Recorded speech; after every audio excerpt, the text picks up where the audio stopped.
This is Steve Gorman Sports. I'm 102.5 The Game. Nice to be with you on a Thursday afternoon. Wait for it. There it is.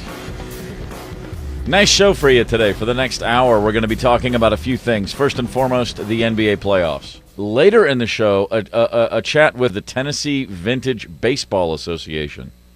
Yeah, vintage baseball, folks. They're playing it here in Tennessee, and we're going to get the lowdown. I'm fascinated to know what that's all about. The uniforms alone are making it worth my while. I'm going to have to dig a little deeper a little later in the show. Moving, doing it, you know. Can I count it off? Go ahead. 1, 2, 3, 4. Get up, get on up, get up. Back on Steve Gorman Sports. I'm 102.5 The Game. Thanks to Chet Waterhouse for phoning in. The very rare Thursday appearance. Still a good one. Right now, let's look back a little, shall we? The Tennessee Association of Vintage Baseball promotes living history by bringing the 19th century to life through baseball events that use the rules, equipment, costumes, and culture of the 1860s to the 1880s. All that to say, what in the world has gotten into these guys and what made them do this? Let's find out. Vice President of the Tennessee Vintage Baseball Association, Trapper Haskins, is on the horn. Trapper, welcome to Steve Gorman Sports. How are you, sir? I'm doing well. Just start at the beginning. Where did this idea come from, and how did you get a bunch of guys to jump in and do this with you? I played on a league in Michigan when I lived up there several years ago. And when I moved back to Tennessee, had wanted to get something going down here, but looking around online, the closest team to Tennessee is in Cincinnati. Mm-hmm. There's really no teams throughout the South. There's one club in Texas. There's another club in Florida. But other than that, there's really nothing in the South. So it became evident that I wouldn't be able to just get one team and play in the existing clubs. And fortunately, I found Michael Thurman online. He had posted something up on the Vintage Baseball Association website about forming a team in Tennessee. Great. So I called him. We got together at Oktoberfest this past October and decided to put it together, put it out there, and see if we got a response. And we've gotten a really, really healthy response from it. That's fantastic. Trapper Haskins is the VP League Affairs and Baseball Operations for Tennessee Vintage Baseball. He's with us on Steve Gorman Sports. So if you can, in a nutshell, 20 words or less, what are the biggest differences if somebody comes out and checks out a game you guys are playing, other than the very stylish uniforms, which are worth a look at TennesseeVintageBaseball.com? What's the biggest change in the rules, or what's the first thing someone will notice that's different from the way it was played back then? By and large, it's the same game. There are some subtle rule differences. I think the major difference, other than the fact that we're wearing throwback, and I mean way throwback uniforms, the main rules difference, and it's not really a rules difference, we do not wear gloves.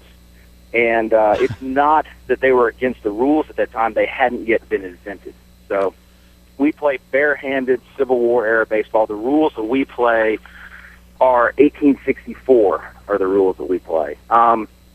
Just like today, every year they would have a few rule variations. They'd have some changes. They would meet every winter back then and change the rules up a little bit.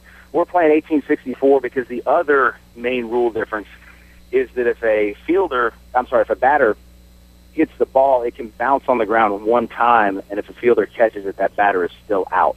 That's called the on-the-bound rule. And that rule changed in 1865. They took the on-the-bound rule away, so a fielder had to catch a ball on the fly.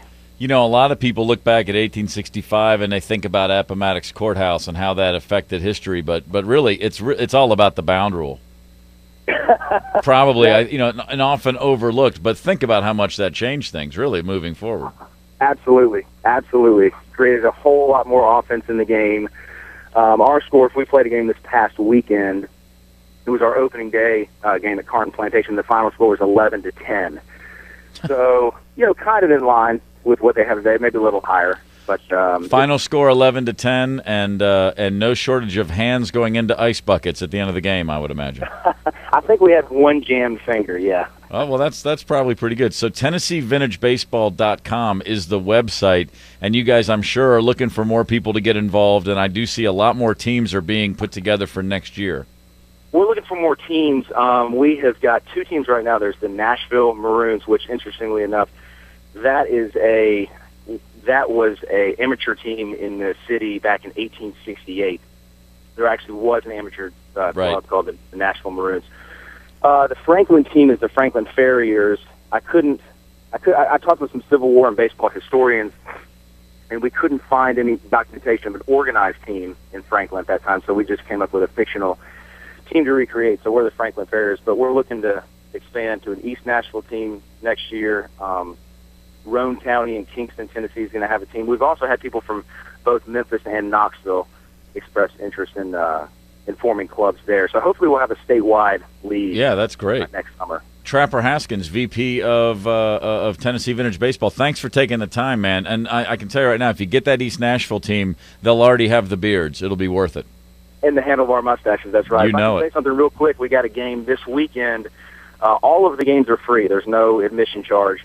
The Franklin team's home field is the Carnton Plantation in Franklin. The Nashville team's home field is Bicentennial Mall, right down by the state capitol. And we have a game this Sunday at 12 noon on Bicentennial Mall, basically the lawn right in front of the farmers market there. So bring a blanket and a picnic or a lawn chair and a cooler, and just come out and join us. It's going to be free, good time, should be some good weather. Right on. That sounds great. Thanks so much, Trapper. We appreciate it. Thank you. I appreciate it. Trapper Haskins of the Tennessee Vintage Baseball Association. All right, you know what?